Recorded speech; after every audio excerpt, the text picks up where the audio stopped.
Ang Espiritu ng Diyos, ang Espiritu ni Kristo ay ang Espiritu Santo.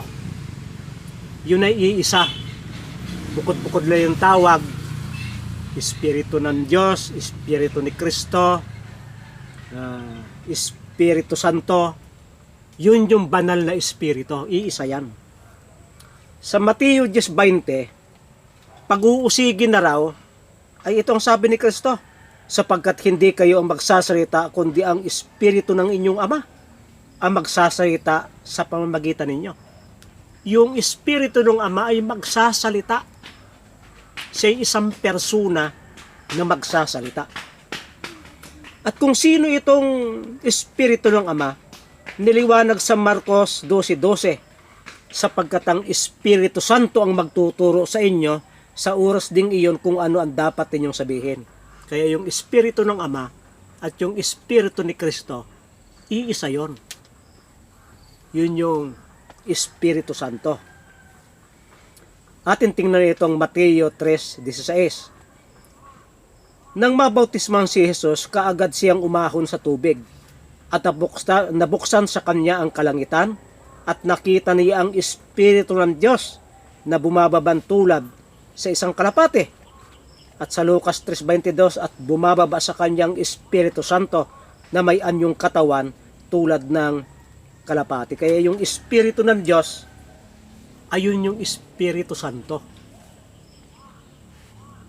Yun ay kwan. Hindi yun yung Ama, yung Espiritu ng Ama. Hindi yun si Kristo, yung Espiritu ni Kristo. Makakabukod yan. At itong Espiritu ay isusugo ni Kristo at ng Ama. Juan 16:7.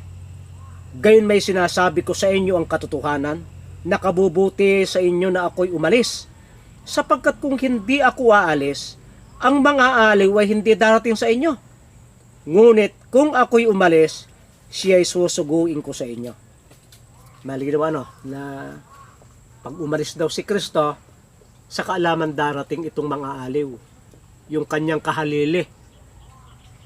At yung kanyang kahaliling ito ay susuguin niya. Karaming langgam din eh. At itong sabi sa Juan 14:26, subalit ang mga aliw, ang Espiritu Santo, na susuguin ng Ama sa aking pangalan. Tingnan niya, no? Yung Espiritu ay susuguin ni Kristo. Tapos yung Espiritu dito ay susuguin ng Ama. Si Kristo at yung Ama ang magsusugo sa Espiritu. Kaya naisusugo yung Espiritu at magsasalita yung Espiritu nang iutos sa kanya nung nagsugo. Sabi dito sa Jeremias 32:27, narito ako ang Panginoon, ang Diyos ng lahat ng laman. Lucas 1:37, sapagkat sa Diyos ay walang salita na hindi mangyayari. Kaya't itong Diyos na ito ay ito yung Panginoon. Say dito, narito ako ang Panginoon, ang Diyos ng lahat ng laman. Kaya pag sinabing Panginoon, Diyos din yan. Lucas 1:37, sapagkat sa Diyos ay walang salita na hindi mangyayari. Ngayon, ang Espiritu ng Diyos ay Espiritu ng Panginoon. Sabi dito sa Job 33:4, ang Espiritu ng Diyos ang may lalang sa akin. At sa Isaias 40:13, sinong pumatnubay sa Espiritu ng Panginoon? Kaya ako Espiritu ng Diyos, Espiritu ng Panginoon. Iisa pala yun. Espiritu Santo, Espiritu ng Ama. Kaya dito sa Isaias 40:13, sinong pumatubay sa Espiritu ng Panginoon? O bilang kanyang tagapayon ay magtuturo sa kanya? kanino siya humingi ng payo upang maliwanagan at magturo sa kanya sa landas ng katarungan at magturo sa kanya ng kaalaman at magpakilala sa kanya ng daan ng pagkaunawa? Walang nagturo sa Espiritu. Talagang siya marunong. Nasasaliksik niya lahat ang malalalim na bagay ng Diyos. Walang pumatnubay sa kanya. Sapagkat siya ay self-existed din. Siya ay umiral sa kanyang sarili. Kagaya ng Diyos na umiral sa kanyang sarili, ang Espiritu ay gayon din. Umiral sa kanyang sarili. Walang lumikha. Matalino pero walang nagturo. Na si Kristo ay isinugo ng Ama at ng Espiritu. Na nakita natin kanina na yung Espiritu ay isinugo ng Ama at isinugo ni Kristo. Sa talatang ito, ang Espiritu naman ay si Kristo naman ay sinugo ng Espiritu at sinugo ng Ama. Sa Isaiah 48:16, ito ang wika, at ngayoy sinugo ako ng Diyos at ng kanyang Espiritu. Kita mo kung paanong nagsusugo yung Ama, nagsusugo din yun yung Espiritu. Pareho lamang sila. Yung kanilang power ay pareho lang. Dami ang langgam. Kaya't na sinugo ng Ama at ni Kristo yung Espiritu, sinugo ng Espiritu at ng Ama si Kristo. Pag may isang nagsusugo, pag may isang isinusugo, dalawa yung nagsusugo. Isinugo ng Ama, isinugo din ni Kristo. Isinugo ng Espiritu, isinugo din ng Diyos. May kwan sila. May pagkapantay na kapangyarihan. Ngayon ay, paano pumupuspos ang banal na Espiritu? Sa Hukom 3:10, ang Espiritu ng Panginoon ay sumasa kaniya. Parang siya ay ginaguide. Sumasa kanya, pumapatnubay, nagiging giya, nagiging tanglaw, nagiging tagapagturo. Sumasa kanya. Hukom 6:34, ngunit lumukob ang Espiritu ng Panginoon kay Gideon. Yung isang paraan ng pagpuspos niya sa lumulukob. Kung may idea kung ano yung lukob, ay kung ito ay yung bote nilukuban ng dahon, lumukob. Parang si isang kwan ay kung ito nilukuban ng sako, ang ibig sabihin napasa ilalim ng kapangyarihan, napasa ilalim ng impluwensya ng Espiritu ng Panginoon. Ang Espiritu ng Panginoon ay hindi influensya, hindi influence, kundi siya ay nang i-influence, lumulukob, sumas sa kaniya. Hukom 11:29, pagkatapos ang Espiritu ng Panginoon ay dumating, ito yung sumakaniya, lumukob, dumating, nariyan na yung Espiritu, kasama mo na yung Espiritu. Hukom 14:6, ang Espiritu ng Panginoon ay makapangyarihang lumukob sa kanya. Makapangyarihang lumukob. Nagkaroon siya ng kapangyarihan, nagkaroon ng lakas. Nang dumating ang banal na Espiritu, sapagkat makapangyarihan ang banal na Espiritu. Kaya sabi dito sa 2 Samuel 23:2, ang Espiritu ng Panginoon ay nagsalita sa pamamagitan ko. Ang kanyang salita ay nasa akin dila. Gayon siya lumulukob, gayon siya dumarating, gayon siya pumupuspos. Ano? Yung espiritu ay dumating siya'y nagsalita. Sa pamamagitan ko, yung salita ni David ay salita ng espiritu. Ang kanyang salita ay nasa akin dila. May salita yung espiritu, hindi sa salita, kundi yung espiritu ay may salita. At ang sabi dito sa talatang 3, ang Diyos ng Israel ay nagsalita. Sinasabi sa akin ng malaking bato ng Israel. Yung Espiritu Santo na nagsalita kay David, ang isang pangalan niya ay malaking bato ng Israel. Kaya pag magbabasa kayo ng Biblia at binabanggit ang Diyos ang aking malaking bato, banal na Espiritu yan. At napakaraming teksto na nagsasabi na ang Diyos ay malaking bato, yung bato ay sumusunod sa kanila. Ano? Ngayon, ay kung pala, bagaman si Kristo ay sinasabi rin bato, sa ibabaw ng batong ito ay itatayo kang aking iglesia, ang banal espiritu ay tinatawag naman yung malaking bato. May Diyos at may mabuting espiritu.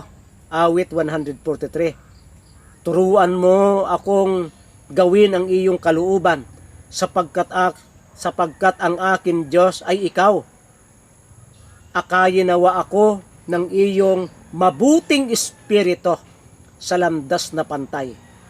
Yung espiritu ng Diyos, espiritu ni Kristo, banal na espiritu, Espiritu Santo, ay tinatawag na malaking bato at tinatawag ding mabuting espiritu.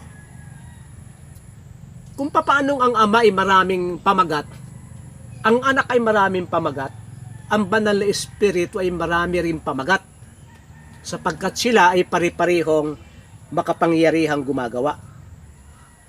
Ang espiritu ng Diyos ay may diwa. Ang espiritu ng Diyos ay hindi diwa, kundi siya'y may diwa. Marami ngayon kumakalat kahit sa aming mga simbahan na yung espiritu ay diwa lang. Influence lang. Hindi talaga separate na persona. At yun yung idea ng mga pioneer na Adventist na galing sa iba't ibang sikta. Dinala nila dito yung ideyang yon, na yung espiritu ay influence lang. At nang tumagal sa ministeryo ni Ellen White, tinanggihan niyang spirit ay influence, kundi yung spirit ay naging isang persona sa mga sulat ni Ellen White na tinanggap naman ng iglesia ng Seventh-day Adventist. Ang sabi dito sa Isaiah 11, talatang 1, may usbong nalalabas mula sa tuod ni Jesse at sisibulang isang sanga mula sa kanyang mga ugat, at ang Espiritu ng Panginoon ay sa kanya. Ang diwa ng karunungan at unawa, ang diwa ng payo at ng kapangyarihan, ang diwa ng kaalaman at ng takot sa Panginoon. Kaya itong espiritu na ito ay mayroon diwa. Espiritu ay mayroong damdamin, may hininga. Hindi siya hininga, kundi siya may hininga. Hindi siya diwa, kundi siya may diwa. Yung inilipat niya sa ilong ng tao sa paglalang ay diwa, at yung huminga nung diwa ay yung espiritu. Sa Lucas 4:1, si Jesus na puno ng Espiritu Santo ay bumalik mula sa Jordan at dinala ng Espiritu sa ilang.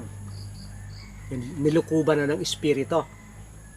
Napuno na ng Espiritu. Napuspos na ng Espiritu. Napuspos na ng kapangyarihan.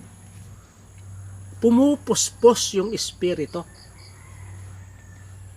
Lucas 4:18, ang Espiritu ng Panginoon ay nasa akin, sapagkat ako'y hinirang niya. Ang Espiritu ang pumili kay Kristo. Hinirang si Kristo, ibinukod si Kristo. Espiritu Santo yon. Ako'y hinirang niya upang ipangaral ang magandang balita sa mga dukha. Ako'y sinugo niya. Kaya si Kristo ay hinirang at isinugo ng Espiritu Santo. Ano kayo? Isang persona isusugo ng hindi persona? Hindi ko niya. Ang Banal Espiritu ay isang persona na nakakahirang, nakakapagsugo. At ang hinirang niya at ang isinugo niya ay si Kristo upang ipangaral ang magandang balita sa dukha. Ako'y sinugo niya upang ipahayag ang paglaya sa mga bihag at ang muling pagkakaroon ng paningin sa mga bulag. Yung kapangyarihan ng pagpapagaling ay kapangyarihan ng Espiritu Santo sapagkat siya ay nagpapalaya sa demonyo sa pamagitan ng daliri ng Diyos. At yung palang kung dito daliri ng Diyos ay kumakatawan sa Holy Spirit.